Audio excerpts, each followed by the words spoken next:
Ho, ho, ho! Feliz Natal! Seja muito bem-vindo você que é novo aqui no canal. E se você que está me assistindo já me conhece de outros vídeos ou de outras redes, é muito bom estar te vendo aqui falando com você. Hoje nós vamos falar de três figuras muito importantes no cenário nessa época do ano. Os Três Reis Magos, ou também conhecidos só por Três Magos, eles são personagens da mitologia cristã que acompanham a gente nessa trajetória do nascimento do menino Jesus e a celebração, o anúncio de que o Filho de Deus está finalmente encarnado como um ser humano aqui na Terra. Quando eu falo de três personagens da mitologia cristã, eu não estou me referindo à mitologia como sinônimo de ficção, como muitas vezes a gente acaba sendo induzido a acreditar que mitologia é sinônimo de ficção. Isso não é verdade. Mitologia é narração, é narrativa simbólica, através de simbologias.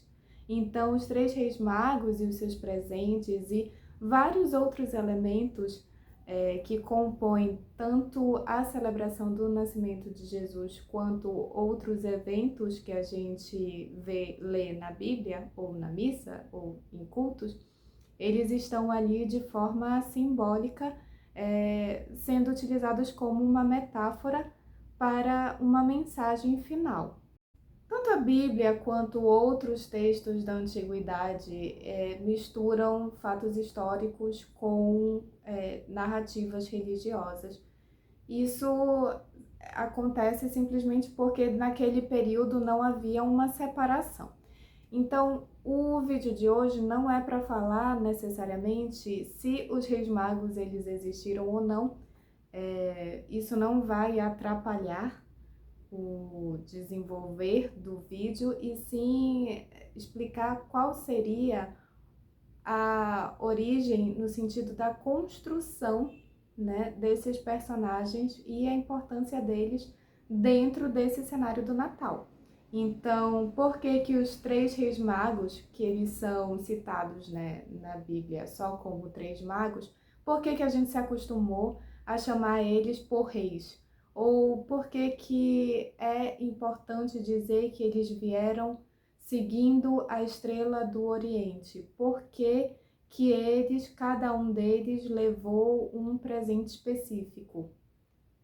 Mas antes de começar em si o vídeo, eu quero pedir para que, se você seja novo, você já se inscreva e ative o sininho de notificações no canal. E se você já está acostumado aqui a me ver, se você ainda não é inscrito, se inscreva e já deixe o seu like, porque isso me ajuda muito com o engajamento e com a criação de novos conteúdos. Para a gente conseguir entender a origem dos Reis Magos, a gente tem que ler o único versículo da Bíblia que menciona eles de forma explícita, que é no Evangelho de Mateus. Ele começa por, entre aspas, "E tendo nascido Jesus em Belém de Judeia, no tempo do rei Herodes, eis que uns magos vieram do Oriente a Jerusalém." Esse print que vocês estão enxergando na tela e que eu acabei de ler, ele é do site da Bíblia Online.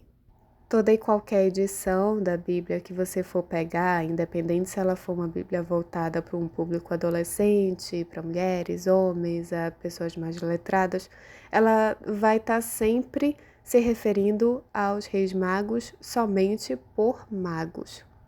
Então a gente segue com os tais magos, dizendo: "Onde está aquele que é nascido rei dos judeus?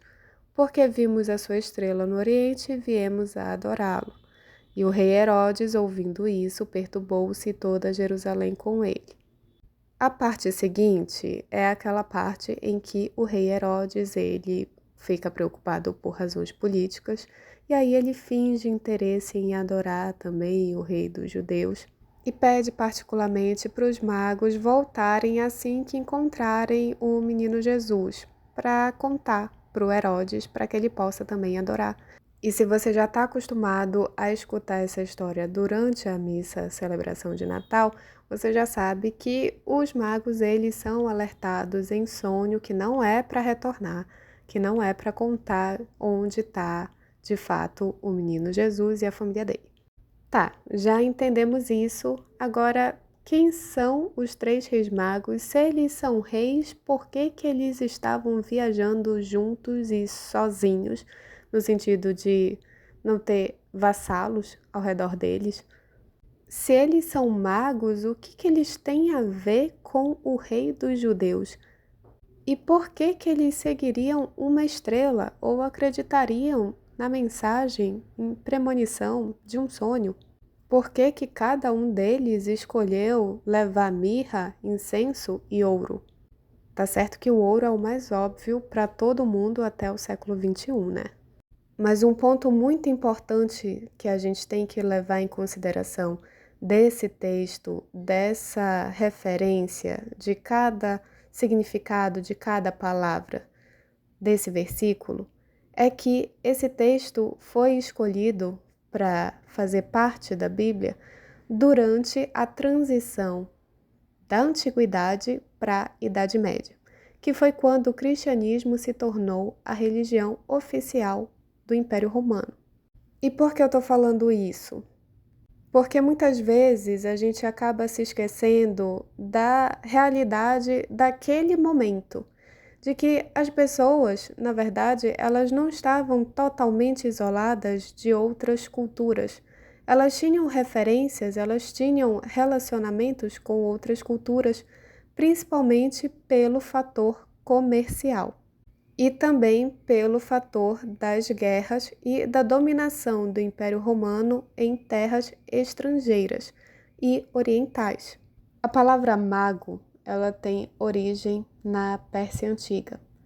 Vem da palavra magoi, que significava nada mais, nada menos do que sacerdote, pessoas instruídas com um poder sobrenatural ou que lidavam com o sobrenatural. O Império Antigo Persa, ele possuía várias religiões, porque eram vários povos conquistados. Mas a palavra magoi é referente aos sacerdotes das religiões politeístas.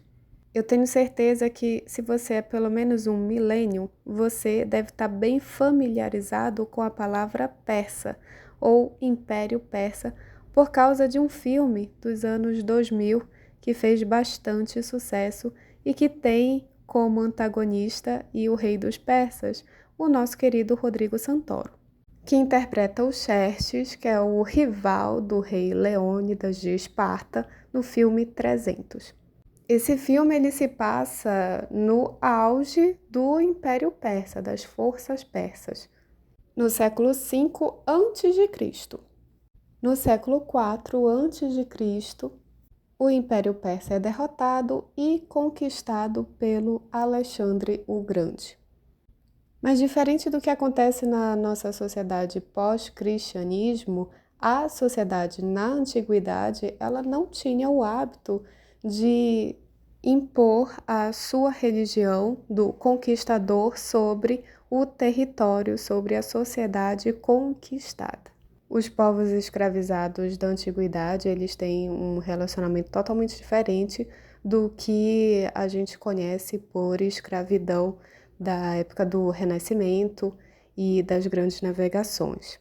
Tá, mas por que eu tô falando isso se o assunto são os três reis magos?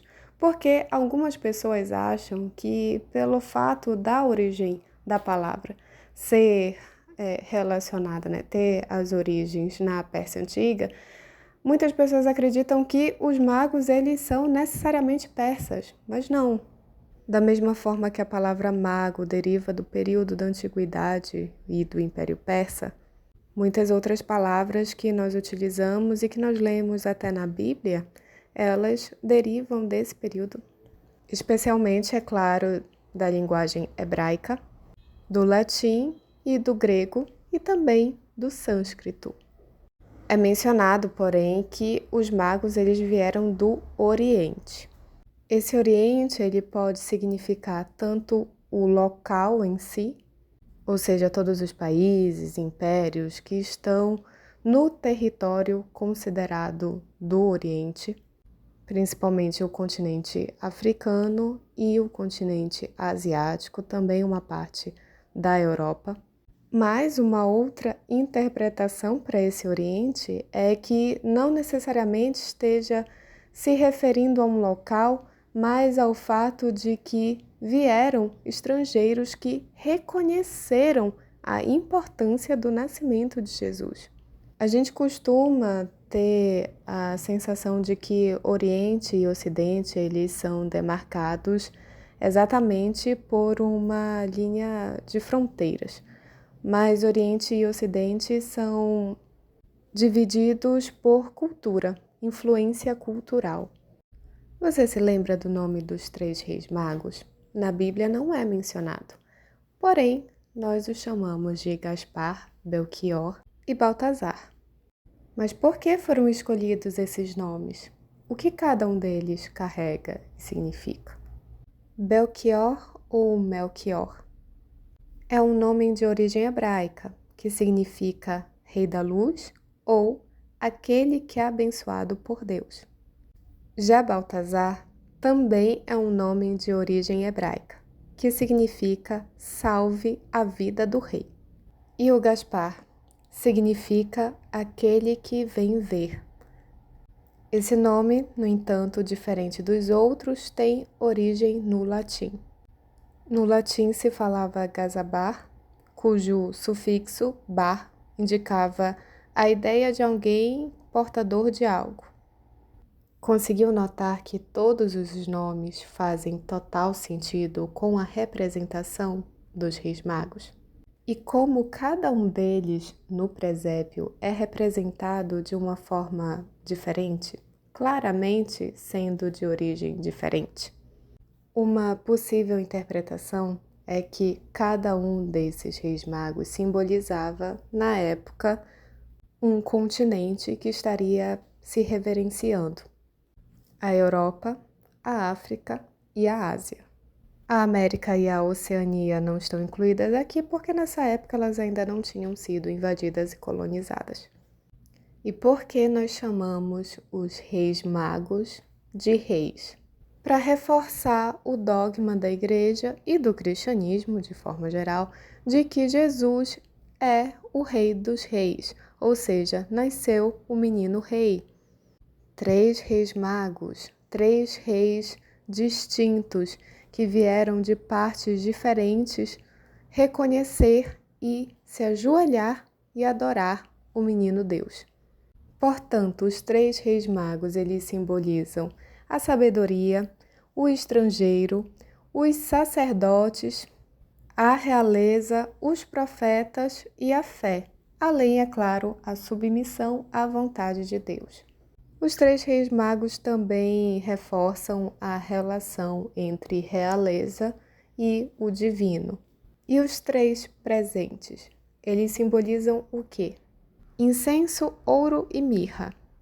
O ouro simboliza a realeza, reforça a ideia de que Jesus é o Rei dos Reis. O incenso simboliza o Espírito e a sua divindade, a sua natureza divina. E, por fim, a mirra simboliza a sua humanidade. A mirra também está associada à morte e ressurreição de Cristo, já que é um presente tipicamente de funerais. Ou seja, já é um presente também sinal do porquê Jesus veio à Terra e o que vai acontecer a partir do momento em que ele nasce humano, cresce e resolve se sacrificar pelo bem da humanidade. E se você ficou até o final, eu quero te agradecer e pedir para que você deixe nos comentários o que você achou e sugestões de novos vídeos também. Aí eu posso pesquisar e trazer, né, uma nova produção aqui feita especialmente para você. É isso. Feliz Natal, feliz Ano Novo e a gente continua se vendo por aqui.